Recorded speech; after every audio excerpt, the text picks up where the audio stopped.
Hey guys, what's up? It's Merc here from Spartan Games, and this is the first official video for Dystopian Wars month here at Spartan Games. I'm going to apologize for the glare off my glasses right now. I have turned different lights on and off, I have tried different positions, and it just won't go away. So I'm going to press on with it despite the fact that it's there.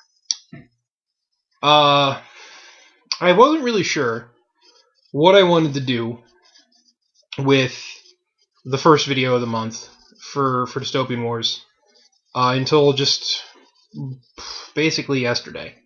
The Litchard and I have played this game before. We've played all of Spartan's primary games, Uncharted Seas, Firestorm Armada, and Dystopian Wars. And we've played Dystopian Legions. So this isn't like it's a new game system for us. It's not like it was with Infinity where we were learning how to play. However, the reason we decided to do Dystopian Wars this month is because the second edition rulebook dropped. Now, I picked up the Shadow Hunter 2-player starter set, which I've not really yet gone through. I did open it, I looked at some of the stuff. I have a buddy of mine that plays Empire of the Blazing Sun that I'm going to sell that stuff to him, because I have no interest in that fleet. I have 3, that's enough, until they release some of the other free nations like the Egyptians or the Hellenic states. Then it'll be more money for Spartan. But anyway, I had ordered the Shadow Hunter 2-player starter set, and I had ordered the second edition hardcover Dystopian Wars, not Dystopian Wars, the hardcover newest edition of Firestorm Armada's rulebook. Well, the War Store had a little shipping mishap that I'm really not upset about at all. Sometimes you get shipping mishaps and you're like, oh no! But this time it was like, okay. Granted, I am going to email them tomorrow and be like, hey guys, this happened. Just because, basically what happened is instead of getting the Firestorm Armada rulebook, they sent me the Dystopian Wars Commodore hardback rulebook. And it's awesome. The reason I want to email Neil at the War Store is because of the fact that this rulebook is, I think, $10 or $12 more expensive than the Firestorm one. And I just want to let him know, hey, you sent this to me by mistake. It's not what I ordered. I'm happy with it. If you want, we can work out paying the difference or whatever. But it's just because I'm an honest guy and I don't like to feel like I'm ripping somebody off. That's just the way it is. I mean, I've done business with the War Store for a long time. Neil has been good to me. There's an order where something got missed in the order, and I had that within 2 days. So I just feel that I need to do that. Anyway, morality spiel aside, this book is going to be kind of like a mini series this month, because what I want to do first, I'll show you. Like, this book is it's a nice big book. Now this book, I believe, well, I will tell you here in just a second, is it's 319 pages. It's a 319-page rulebook. It is, I want to say, about $50 from the War Store. I'm just going to say this right now. This, to me, is a high-quality rulebook, and it's a price that I would be willing to pay for it. Unlike Games Workshop, who just released the newest edition of 40K, and they wanted $75 or $80 some for the rules. I think if you compare the two, this is a very nice product, and it's within a range that's acceptable to pay. I had to get a little something about that off my chest, and I felt that this was a good comparison to do it with. I'm sorry that if that's not what you want to hear, I apologize. But anyway, I'm going to move on. This series is going to be roughly, I think, like 5 parts. 1, 2, 3, 4, 5, 6 parts. I'm going to cover each of the 6 parts in the rulebook. Tonight, because I haven't gotten into the rules of the rulebook yet, because I had a schedule change at work this week, and I ended up working a lot more days than I had been scheduled to, which was awesome because it means I can afford the really cool battle groups that Spartan's going to release later in the month. But it meant that I had a little less time for reading and gaming and recording. So I only got to read through the fluff section of this, which is pretty cool. And I got to look through some of it, and let me just crack this open. And, you know, like, look at that. That is, it's really nice.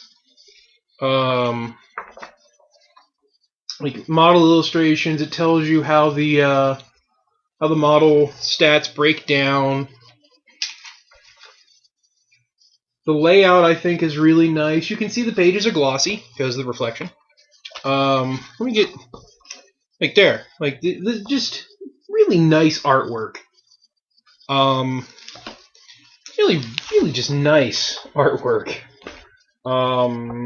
If I can be so bold as to say that. And I am bold, so I said it. But that you get that kind of art in the entire book, and it's like paintings and pictures of painted models. And I don't think it's over the top. It doesn't make it feel like it's a catalog at any point.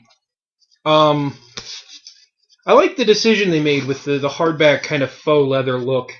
I think it really fits into the steampunk theme of Dystopian Wars. And I really think that this is a book that would look really good, like on your coffee table or your end table. And if you're a gamer, you know sometimes it's embarrassing to have a rulebook setting out because like 40k rulebooks are always kind of grim and like they're very eye-catching. And I feel that Infinity is the same way. It's a very anime cover style, and I like it. But if you have people coming over to your house, it might not be something you want to leave lying around for them to just randomly see. Whereas this is very subtle. I mean, all it says is Spartan Games, and it has an interesting logo on it. People looking at this might think it's some kind of a hardback novel or something. So if that's something you concern yourself with, or you have family and friends that aren't gamers, I think that's a nice merit to the book. Sorry, I had to think of the word. But aside from that, I'm going to talk about the fluff section a little bit. Oh, and the book does come with a nice little placeholder ribbon, which the nice thing is, my gaming group, we have 3 of these. So between the 3 of us, we're going to be able to mark 3 different quick look spots in the book to go to and be, oh hey, like we need to know what model assigned rules are. Well, I have that page marked. Or we need to know what the rules for tiny flyers are. I have that page marked. That's just going to be nice. Now, to go into the background, the fluff a little bit, it is alternate history. It's in the late 1800s. We're looking at things went off course. But it's nice because in the background there are enough historical build-up elements that when Spartan does take it off the rails and goes into alternate history, it's believable. I mean, aside from the finding a vault full of technology Antarctica and a strange element that's a fuel. But it wouldn't be steampunk science fantasy if it didn't have those elements. You have the main factions, which are all talked about in the book. And they've been broken down into 3 different groups. You have the Imperial Bond, the Grand Coalition, and the Free Nations. The Imperial Bond is the Prussian Empire, the Empire of the Blazing Sun, the Republic of France. Those are the 3 big ones. Those are the 3 main big factions in there. And there are smaller factions in there, like the League of Italian States, the Ottoman Empire.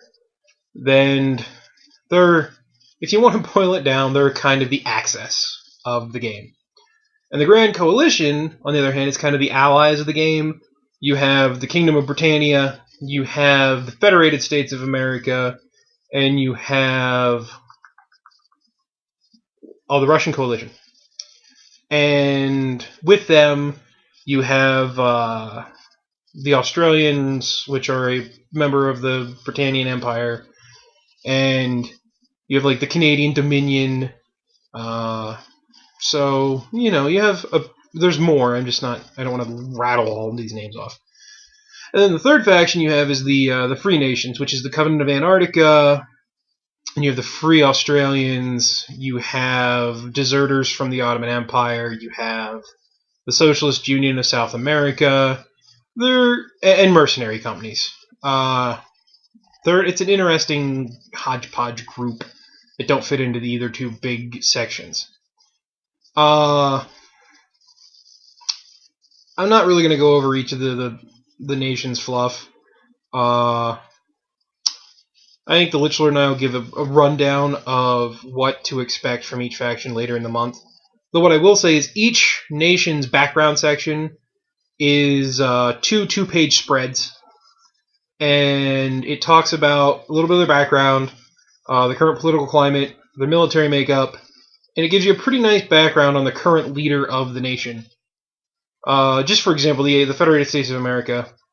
The Union lost the Civil War, but the Civil War wasn't fought for the same reasons it was fought in our timeline.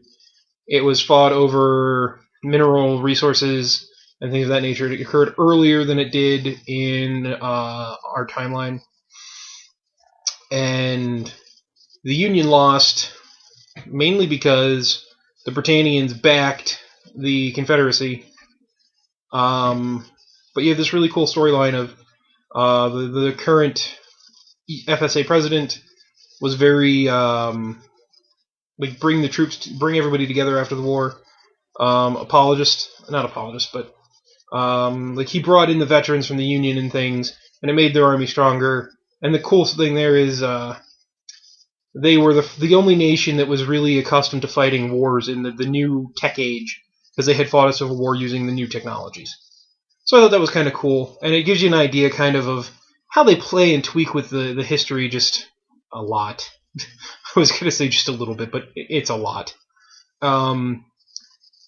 However, what I think is in the future for Dystopian Wars is, I know in Firestorm Armada, hold on, I have a thing that just popped up.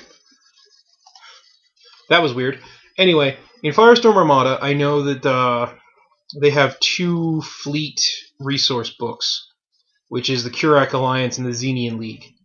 And I think each book has all the fleets in each faction in the book. And I kind of think, this is my prediction, fellow Dystopian Wars players out there, that what we're going to see from Spartan Games is we're going to see 3 quote-unquote army books, one being the Imperial Bond, one being the Grand Coalition, and one being the Free Nations. And I think each one of those books is going to go into a deeper explanation of the backgrounds for the factions, and we'll have all the fleet stats, or all the model stats in the books. Because it's the one thing I will say, if you're going to buy this book, if you're going to buy the Commodore edition, don't buy it because you think all the model statistics are in it, because they're not. There are statistics for miniatures in the book. However, they're the statistics for each of the new battle groups coming out, for each of the main 7 factions. If you're looking for stats for models you already have, or models that don't come in these 3 new battle groups, you're going to want to just go to Spartan Games' website, go to their download section, and download the free PDFs. Also, if you're not looking for the stats that come in this book, or the fanciness of this book, you are just better off buying the, if you can get it on eBay, or if they sell it separately, the Admiral Edition rulebook, which is just the rules. So, it's your call. I think that people like I was reading the forums today, and it seems like people were a little confused as to what stats-wise came in the Commodore Edition rulebook. So I thought I'd throw it out there, like, hey. But I think that's going to do it for this section. Well, this section of this mini-series of Dystopian Month. The next section that I'll spend more time talking about, rather than just telling you a little brief glossing over of what to expect, is Section A, which goes over the game basics, squadrons, game setup, and the tactical action cards. So that'll be the next video in this series. It'll probably be about the same length, maybe a little longer. I'll tell you what I've noticed that's changed, and I'll tell you just what I feel about the new rules, the rewritten rules, and how they're rewritten in the book. Because I think it's important. I think going section by section of the book will be helpful for people that have never played before, or people that have played and are trying to wrap their heads around the rules. I'm sure I know Litchell and I are going to get some things confused the first couple of games we play, but that's only natural with a new edition. And I'm looking forward to playing games. I'm looking forward to playing some new games because I want to see what they changed. But that's going to do it for me. Hopefully you guys liked the video. Hopefully you're excited. I'm excited to dig through this book and bring you guys the changes and updates that came with it. And I'm excited to play with it. Well, the rules. Play with the rules with my models on the table. But yeah. So next video will be game basics, and in this series, and there will be an unboxing of Operation Shadowhunter, probably going up tomorrow and or Monday. Hope you guys liked the video. If you did, give us a thumbs up. If you have anything to say, good or bad, positive, negative, about us, about the channel, about the Commodore Edition rulebook, about 2nd Edition Dystopian Wars in general, or Spartan Games in general, leave us as a comment down below, and we will see you next time at Bullshit Games.